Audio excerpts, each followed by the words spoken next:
Muito obrigada, Sr. Presidente, senhores membros do Governo, senhoras e senhores deputados. Começo esta intervenção citando o Presidente do Sindicato dos Oficiais de Justiça. A Justiça está má e não consegue dar resposta porque o poder político não dá os meios necessários e suficientes para que a Justiça dê essa resposta. Esta frase resume tudo.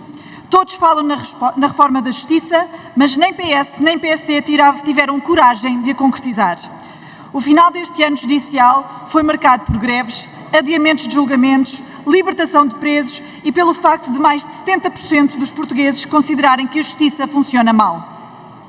A Sra. Ministra da Justiça quer arrumar a casa no Ministério Público, mas ainda não deu provas de conseguir arrumar a casa no seu próprio Ministério e implementar as reformas necessárias para termos um setor revigorado em que os portugueses confiem. Ainda não ouvimos o Governo falar sobre reduzir as custas judiciais, sobre pagar decentemente a advogados oficiosos, tornar a carreira dos oficiais de justiça mais atrativa, sobre contratar mais procuradores e assegurar os meios necessários para desempenhar as suas funções. Ainda não ouvimos falar de rever as penas, bem sabendo que algumas são absolutamente desajustadas dos seus fins de prevenção. Enquanto tivermos notícias como a de um homem que violou a filha nos intervalos da escola durante 11 anos, tendo sido provados 196 crimes e apenas ser condenado a 15 anos de prisão, sabemos que a justiça não funciona. Enquanto mulheres morrem às mãos dos companheiros porque as suas queixas foram ignoradas, porque o sistema não conseguiu dar-lhes apoio necessário, sabemos que a justiça não funciona.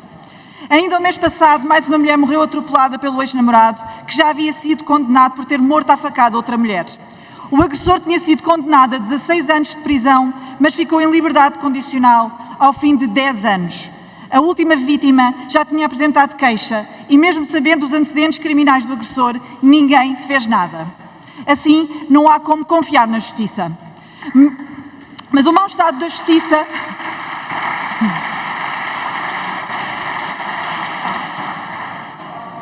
Mas o mau estado da justiça não beneficia só este tipo de agressores. A impunidade anda de mãos dadas com a corrupção. O Governo apresentou uma agenda anticorrupção sem prazos, sem projetos, só intenções. Não admira que 91% dos portugueses considerem que a corrupção é generalizada e isto, senhores deputados, não é culpa do Ministério Público, é culpa dos políticos. Primeiro, porque alguns dão exemplo de tudo aquilo que não se deve fazer e outros sabem, escondem, ignoram, fazem de tudo, menos legislar no sentido que é preciso. Fazem tudo, menos dar meios a quem precisa para os investigar. Vivemos num país onde para alguns partidos políticos é normal funcionários do Primeiro-Ministro terem 75 mil euros no seu gabinete ou que o Presidente da República, alegadamente, ajuda os amigos do filho a ter acesso a medicamentos de 4 milhões de euros.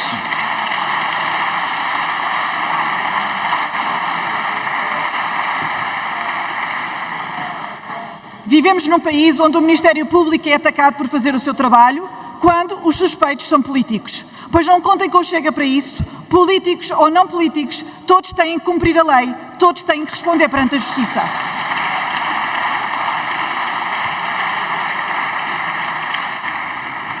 Os mesmos que durante anos nada fizeram pela Justiça, vêm agora muito convenientemente falar de alterações ao Estatuto do Ministério Público.